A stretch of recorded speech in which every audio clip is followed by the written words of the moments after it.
चलिए जानते हैं आज की देश और दुनिया की सिलेक्टेड काम की और महत्वपूर्ण 50 बड़ी खबरों को मात्र 10 मिनट में। पर अभी तक आपने वीडियो को लाइक नहीं किया है तो वीडियो को लाइक कर दे। किसान नेता राकेश टिकैत ने बांग्लादेश का हालत का जिक्र करते हुए विवादित बयान दिया है। मेरठ में एक टीवी चैनल से बात करते हुए उन्होंने कहा है कि बांग्लादेश में 15 साल से जो आदमी सत्ता पर काबिज है, विपक्षी के नेता सब जेलों में बंद है, तो यही हाल होता है। वही हाल यहाँ भी होगा। राकेश टिकैत ने कहा, प्रधानमंत्री नरेंद्र मोदी ढूंढे नहीं मिलेंगे, जनता गुस्से में है। ये तो उस दिन जब ट्रैक्टर लेकर गए थे तो दिल्ली में उस दिन बहकावे में आकर लाल किले की तरफ चले गए। उस दिन पार्लियामेंट की तरफ मोड़ लेते तो क्या होता। वे तो 26 जनवरी थी, नहीं तो 25 लाख आदमी थे। उस दिन सारा केस निपट जाता। चुप रह गई। बांग्लादेश के बाद अब पड़ोसी देश पाकिस्तान में भी हालत तेजी से बदल रही है। पिछले साल मई में हुई भारी बवाल के बाद जेल में बंद पूर्व पीएम इमरान खान के हजारों समर्थन फिर से सड़क पर उतर गए हैं। इमरान खान के समर्थन खैबर पख्तूनख्वा, सिंध और पंजाब आदि इलाकों से इस्लामाबाद की ओर बढ़ रहे हैं। मुख्यमंत्री योगी आदित्यनाथ ने कहा है कि प्रदेश सरकार अगले 2 वर्षों में 2 लाख युवाओं को रोजगार देगी। इसकी शुरुआत शुक्रवार से पुलिस भर्ती परीक्षा से हो जाएगी। कहा कि समाज को बांटने वाले और दंगे की आग में झुलसने वाले से सावधान रहे। ऐसे लोगों के हाथ में ताकत फिर से नहीं आनी चाहिए। कहा कि अगर कोई नौजवानों के भविष्य से खिलवाड़ करेगा तो उसकी संपत्ति जब्त कर गरीबों में बांट दी जाएगी। गुरुवार को मीरापुर में भागवत इंस्टीट्यूट ऑफ टेक्नोलॉजी परिसर में आयोजित रोजगार मेले में योगी ने युवाओं को नियुक्त पत्र, टेबलेट और स्मार्टफोन का वितरण किया। सीएम ने पूर्व प्रधानमंत्री चौधरी चरण सिंह को नमन करते हुए संबोधन शुरू किया। मंकी पॉक्स वायरस के कारण होने वाली बीमारी यह एक वायरल इन्फेक्शन है जो संक्रमित चीजों के संपर्क में आने से फैलती है। हालांकि यह कोई नई बीमारी नहीं है। इसका पहला केस डेनमार्क में 1958 के दौर में मिला था, लेकिन हाल ही में इस वायरस ने महामारी का रूप ले लिया है। मीडिया रिपोर्ट के अनुसार पिछले कुछ दिनों में कांगो में एम पॉक्स में लगभग 16,700 मामले सामने आए हैं और 570 मौत दर्ज की गई है। एम पॉक्स के चपेट में लगभग 115 देश है, जिसमें भारत भी शामिल है। मार्च में यहाँ 30 केस मिले थे। केंद्र सरकार की तरफ से देश में कई कल्याणकारी योजनाएं चलाई जा रही है। इन योजनाओं में युवाओं, महिलाएं, बुजुर्ग, मजदूर, किसान समेत सभी वर्गों को ध्यान में रखा गया है। इन योजनाओं के पीछे सरकार का लक्ष्य कुछ नहीं बल्कि देश के गरीब एवं पिछड़े वर्ग के लोग को आर्थिक एवं सामाजिक स्तर से उठाना है। इसी बीच मोदी सरकार ने फ्री बिजली को लेकर बड़ा ऐलान किया है। मोदी सरकार ने हाल ही में पीएम सूर्य घर मुफ्त बिजली योजना की शुरुआत की है। इस योजना के तहत सरकार ने सोलर एनर्जी को बढ़ावा देने के साथ साथ लोगों को फ्री बिजली देने का ऐलान किया है। नेता प्रतिपक्ष तेजस्वी यादव ने नीतीश सरकार पर जमकर हमला बोला है। उन्होंने कहा है कि बिहार की स्थिति आज राक्षस राजा वाला हो गई है। घर में घुसकर लोगों को मारा जा रहा है। तेजस्वी यादव ने बड़ा दावा करते हुए कहा है कि नीतीश कुमार के आसपास जो चेले भी चेले वह खुलेआम पैसा लेकर एसपी डीआईजी की पोस्टिंग करा रहे हैं। नीतीश कुमार बेचारे हो चुके हैं। तेजस्वी ने आगे कहा है कि राज्य के डीजीपी के हाथ में कुछ नहीं है। उनकी अनुशासन यहाँ होती तो जिले में कौन एसपी आ जाएगा, लेकिन उसकी पोस्टिंग नहीं होती। जो चढ़ावा देता है उसकी पोस्टिंग की जा रही है। मुख्यमंत्री नीतीश कुमार को बोलने नहीं दिया जा रहा है। उन्होंने कहा कि हमें बहुत अफसोस होता है कि उनकी हालत बेचारे वाली हो गई है और उनकी हाथों में कुछ नहीं है, वह थक चुके हैं।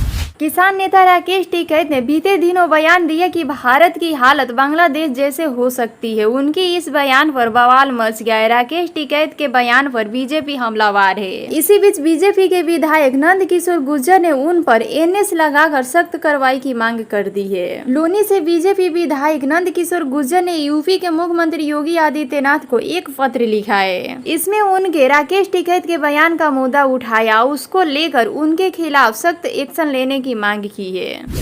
शंभू बॉर्डर को लेकर सुप्रीम कोर्ट के सुनवाई से पहले पंजाब और हरियाणा के वरिष्ठ पुलिस एवं प्रशासन अधिकारियों ने बुधवार को पटियाला के पुलिस लाइन में किसानों के साथ मीटिंग हुई। यह मीटिंग लगभग 1 घंटे तक चली, लेकिन इस बैठक में पक्षों के बीच कोई सहमति नहीं बन पाई। किसानों ने बिना ट्रैक्टर टोलियों के दिल्ली कूच जाने से साफ मना कर दिया।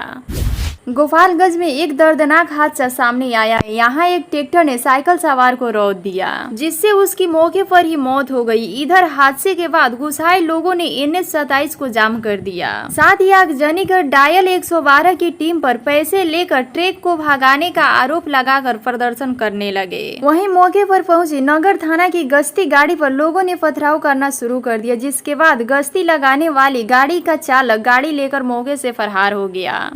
बिहार सरकार सोशल रजिस्टर तैयार करने जा रही है। नीतीश सरकार ने आम लोगों के हित में यह बड़ा कदम उठाया है। कल्याणकारी योजनाओं के लाभार्थियों का एक सोशल रजिस्टर तैयार करने जा रही है, जिसके लिए 85 करोड़ 30 लाख रुपए की प्रशासनिक स्वीकृति बुधवार को प्रदान कर देगी। प्रयागराज में एक मकान में रसोई सिलेंडर ब्लास्ट हुआ है। सिलेंडर ब्लास्ट होने से 5 व्यक्ति झुलस गए। सभी को एम्बुलेंस से स्वरूप रानी हॉस्पिटल में इलाज के लिए भर्ती कराया गया है। मौके पर पहुंची फायर ब्रिगेड ने आग पर काबू पाया। बता दें कि आग लगने के बाद इलाके में अफरा तफरी मच गई। वहीं आग लगने से 5 लोग इसके चपेट में आ गए, जिसका अस्पताल में इलाज चल रहा है।